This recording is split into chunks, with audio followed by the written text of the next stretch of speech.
Desde meados da década de 90, o Brasil tem investido fortemente em sistemas de avaliação da qualidade da educação básica. De lá para cá, foram criados exames como o SAEB, a Prova Brasil, o Enem e, mais recentemente, a Provinha Brasil. Muitos deles permitem identificar resultados por escola, o que gera um intenso debate entre educadores. De um lado, há os que afirmam que esses testes medem apenas um aspecto do aprendizado e têm um efeito indesejado de induzir escolas, especialmente quando há incentivos financeiros por melhores resultados, a priorizar disciplinas que entram nesses testes, o que empobrece o currículo. De outro lado, há quem argumente que essas avaliações são fundamentais como ferramentas de diagnóstico e que, sem elas, não seria possível estabelecer metas de melhoria e cobrar resultados dos gestores públicos. Para falar sobre riscos e oportunidades que esses instrumentos trazem, vamos conversar com a coordenadora de avaliação do Instituto Ayrton Senna, Tatiana Filgueiras. Ela é nossa convidada do programa Entrevista, nessa série que debate os desafios de ensinar em suas múltiplas linguagens. Tudo bem, Tatiana? Tudo bem. Então, nesse intenso debate que vocês conhecem bem, o Instituto Ayrton Senna faz muito uso de avaliações, tem elas como ferramenta de diagnóstico e de cobrança também. Onde que está o equilíbrio aí para vocês? Nós vemos a avaliação como estando a serviço do alcance da qualidade da educação. Quer dizer, a avaliação sozinha não para em pé. Ela só para em pé dentro de uma estrutura na qual a gente tenha uma noção objetiva do que é a qualidade a ser alcançada. Então, a partir do momento que você estipula uma qualidade desejada, você precisa ter um instrumento que te auxilie a entender o quanto longe ou quanto perto você está desse objetivo inicial que você estabeleceu. Ela é só um termômetro, né? Mas ela é fundamental para que a gente entenda, primeiro, qual é o conceito de qualidade, quer dizer, tem que ser um conceito mensurável, ele tem que ser universal, tem que permitir que o que é qualidade no Nordeste seja o mesmo que a qualidade no Sul do país, porque todos os alunos têm direito à educação de mesma qualidade. Então, a avaliação é um instrumento que vai permitir com que a qualidade da educação possa, de fato, ocorrer e ser alcançada e ser buscada e correções possam ser feitas no caminho. Há quem diga que esse termômetro é muito ruim, porque ele mede muita pouca coisa, deixa de fora muitas coisas que são fundamentais para o papel da escola.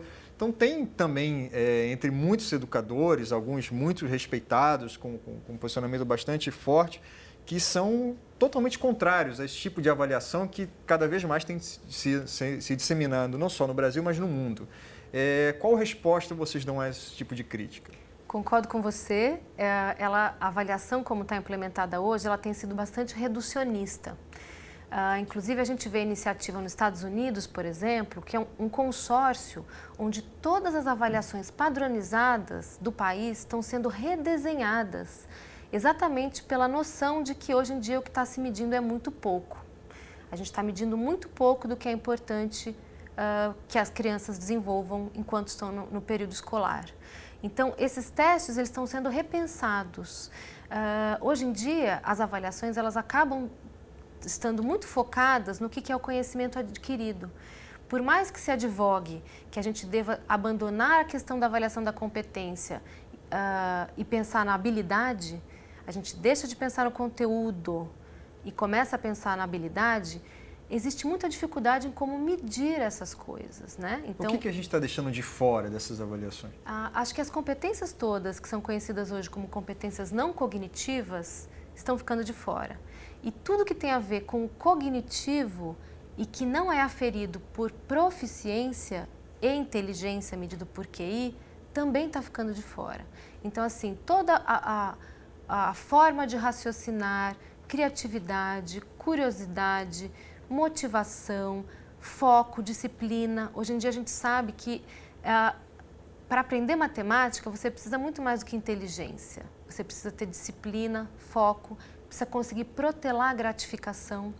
Então, todo esse rol dessas competências que hoje se chamam de não cognitivas, elas têm um forte impacto no próprio aprendizado e elas estão ficando de fora. E essa questão de, claro, quando a gente avalia e por mais reducionista que seja essa avaliação, pelo menos a gente traz algum dado empírico, comparável, né? No passo seguinte, qual seria o mundo ideal? Ou seja, o pai tem que olhar a avaliação e saber que ela mede o quê e deixa o quê de fora.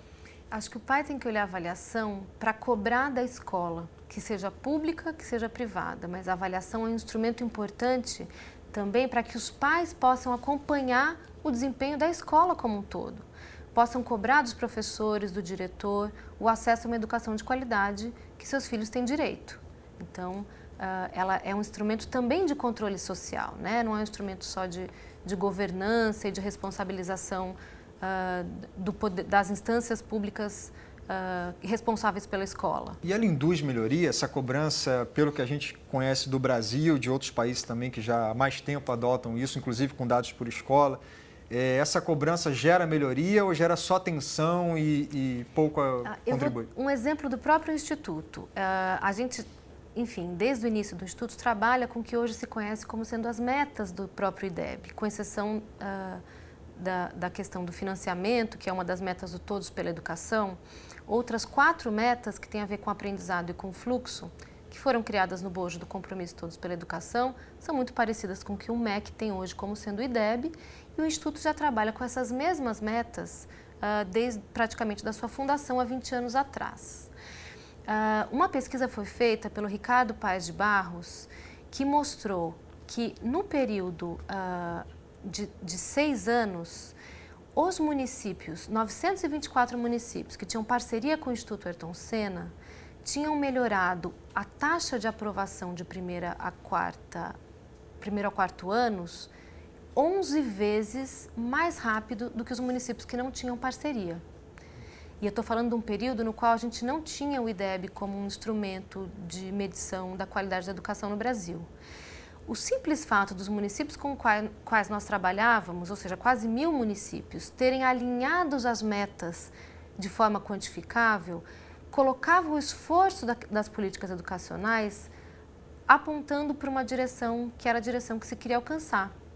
Isso, em si, ajuda a melhorar a qualidade, porque você começa a focar no que, de fato, é importante para você alcançar os objetivos que você quer alcançar. Hoje em dia, a gente tem essas metas extrapoladas para o Brasil como um todo. A gente tem uma análise do próprio Banco Mundial que conta como o Brasil progrediu em termos de política de avaliação, que hoje a gente consegue ter com capilaridade de cada escola a nota atribuída para aquele conjunto de indicadores ali. Então, o fato de você ter objetividade do que você quer alcançar te coloca no caminho certo. Agora, engrossamos a voz daqueles que hoje dizem que é muito pouco a gente pensar que a escola precisa só ensinar português e matemática. A gente sabe que a vida vai exigir muito mais desses alunos assim que eles saírem da escola. Vai exigir o quê? Vai exigir competências como trabalho em grupo, liderança, protagonismo, capacidade de comunicação, disciplina, responsabilização, capacidade de planejamento. Então, um rol de competências que hoje, embora a escola diz que está na sua missão, quer dizer, a escola coloca isso como sendo parte da sua missão, o desenvolvimento dessas competências não tem ocorrido de forma intencional. Então, os professores não têm um plano, primeiro, para entender cada aluno seu, em que estágio que ele está das competências que precisam ser desenvolvidas. Segundo, qual é o plano que ele tem para que cada aluno desenvolva a partir do ponto que ele está, sabendo que nem todo mundo tem que alcançar um ponto comum, né? Então, na verdade, o que está ficando de fora da escola hoje é uma coisa que não será possível de ser alcançada se não for pelo uso de instrumentos de avaliação. Agora, como que a gente avalia isso e, colocando até mais dificuldade na pergunta, se a gente dá incentivos financeiros para os instrumentos tradicionais de avaliação, ou seja, o professor que tiver melhores resultados em português e matemática vai receber mais. E a gente, ao mesmo tempo, coloca, olha, mas é muito importante tudo isso aqui que está deixado de fora. Mas, então, não são mensagens muito diferentes que a gente passa para o professor, já que isso aqui que está de fora não é avaliado hoje?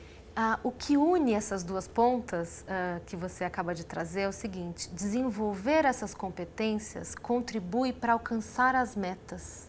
Então, nós temos dados, quer dizer, tem pesquisas robustas no mundo inteiro hoje que mostram que a nota que o menino tira no ensino médio, no fundamental, depende muito mais dessas competências, disciplina, responsabilidade, foco, do que da inteligência. Então, na verdade, essa seria uma estratégia para fortalecer o próprio alcance de metas. Como que vocês aprenderam na prática? O que dá certo na hora de você ter resultados não pontuais, mas sim numa rede? Essa é uma provocação da nossa presidente. Quer dizer, há 20 anos atrás, ela praticamente inaugurou um paradigma de não fazer artesanato social. Ela falou, a gente quer colocar à disposição do Brasil todo o patrimônio que o Ayrton deixou, né? E ela queria que isso beneficiasse igualmente brasileiros de todo o país. Então, apoiar iniciativas isoladas, que ela fala que eram ilhas de excelência, não estava no espectro do que ela gostaria de fazer. Então, o que foi pensado na época é como que a gente desenvolveria soluções educacionais que pudessem ser escaláveis. E, na verdade, a gente foi tão bem sucedido nisso que a gente alcançou um patamar de atender 2 milhões de alunos por ano. Nós formamos em serviço 74 mil professores por ano. E nós tomamos recentemente uma decisão que eu diria que foi inicialmente impopular, as pessoas não entenderam muito o racional por trás disso, de não continuar escalando e ganhando escala a cada ano. Então, teve anos no Instituto que de um ano para o outro a gente ampliava 20%, 30% do nosso atendimento. Entendemos que atender 2 milhões de crianças nos coloca num patamar de ter um efeito demonstração para o desenvolvimento e melhoria das políticas públicas. O Instituto Ayrton Senna, até pelo peso, pela imagem do Ayrton, é uma grife, não só pelo peso, mas também pelos resultados alcançados. Mas aí a gente sabe que no Brasil acontece, a gente está trabalhando com um universo grande de municípios, muitas vezes o prefeito usa isso, às vezes com boas intenções, às vezes nem sempre, mas enfim, ele traz para isso, vira uma marca da gestão dele. E aí troca-se o prefeito e deixa tudo, jogamos tudo para debaixo do tapete. Como que vocês trabalham no Instituto Ayrton Senna para que o trabalho de vocês fique ali arraigado na rede, ou seja, não morra numa troca de política? Nós temos experiência com municípios que, por exemplo, zeraram o problema de alunos defasados, porque o Instituto fez uma atuação para corrigir o fluxo escolar e o município passou a não ter mais alunos defasados. Portanto, a gente não teve continuidade nesse programa para correção de fluxo, porque não tinha mais aluno nessa condição.